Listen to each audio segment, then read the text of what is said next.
Magandang araw po sa inyo na ito na naman po si Tatang Jo upang magpaabot na naman ng mga impormasyon tungkol pa rin po sa pangkalusugan ang pag-usapan po natin sa ngayon.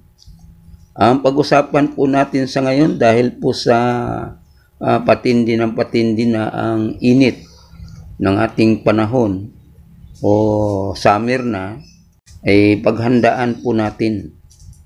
Dapat tayo maghanda kapag napakainit na ang temperatura sa ating panahon. At ito po ay pinaghandaan natin, tinataya na magkaroon tayo ng 40 hanggang 50 ang temperatura ng init sa ating panahon o sa summer.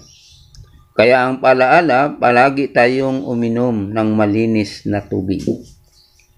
Kaya lang po, pag uminom tayo ng tubig, dapat dahan-dahan lang ang pag-inom.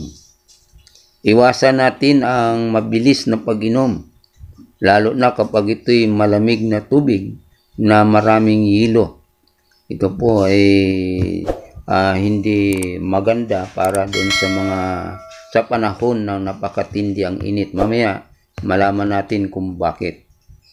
At naranasan na po ngayon ang matinding init doon sa ibang mga lugar, katulad po sa Malaysia, Indonesia, Singapore, at sa iba pang mga bansa ng Asia. Kaya matindi na po ang init na naramdaman nila doon.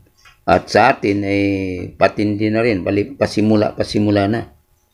Kaya paghandaan po natin ngayon. Kaya ang tanong ay ano-ano ang dapat nating gawin at iwasan. Ito po ang ating pag-usapan sa ngayon.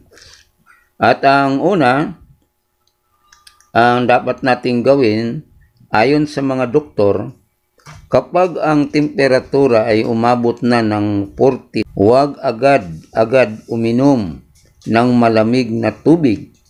Bakit daw? Sabi ng doktor, sapagkat ang baka lumiliit at kumikipot ang ugat ng daluyan ng ating dugo. Yun. Baka daw ito'y pumutok o kaya maaring sumabog. Yun palang dahilan bakit hindi tayo agad na uminom ng maraming tubig na malamig. Kasi delikado, baka kumipot, lumiit yung daanan ng dugo doon sa ating pagpangsyon ng ating dugo. Kaya iwasan pala natin kapag matindi na ang init. Kapag umabot ng 30 ang init, galing tayo sa labas o sa trabaho kung saan diyan, hayaan natin na mainit yung ating katawan. Huwag tayo agad na maligo, manghinaw, manghilamos. Huwag muna nating gawin yun. At hayaan natin na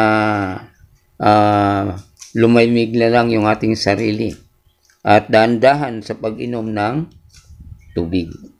At kailangan pala, huwag agad manghugas ng kamay. Sabi, paa, o manghilamos man. At lalo na doon sa mga lugar na nainitan ang ating katawan, palipasin muna natin ang 30 minutos o kalahating oras bago tayo manghinaw, manghilamos, o anuman ang ginagawa na gagawin natin. Tandaan na sa panahon ng tag-init, kung sobrang pagod, iwasan natin ang pag-inom tulad ng binanggit ko kanina ng malamig na tubig. At ito ay magdudulot ng di maganda. At yun ay doon ang simula na maaari tayong ma-stroke. Yun, kasi pagka bigla kang uminom nga naman ng maraming tubig, malamig, galing ka sa init, parang sabik na sabik ka, baka yun ang delikado.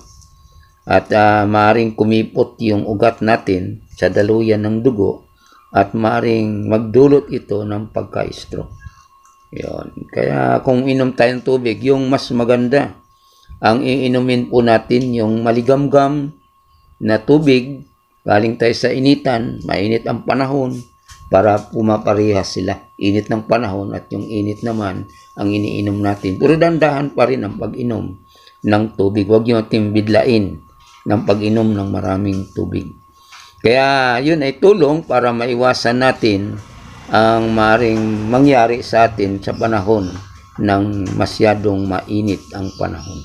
At ang mga kaalaman pong ito dapat nating ituro, ipaalam sa mga kapamilya natin, mga kabataan, kaibigan, mga katrabaho, para malaman din nila na huwag silang atakihin, huwag silang mangyari sa kanila ang gayong mga bagay.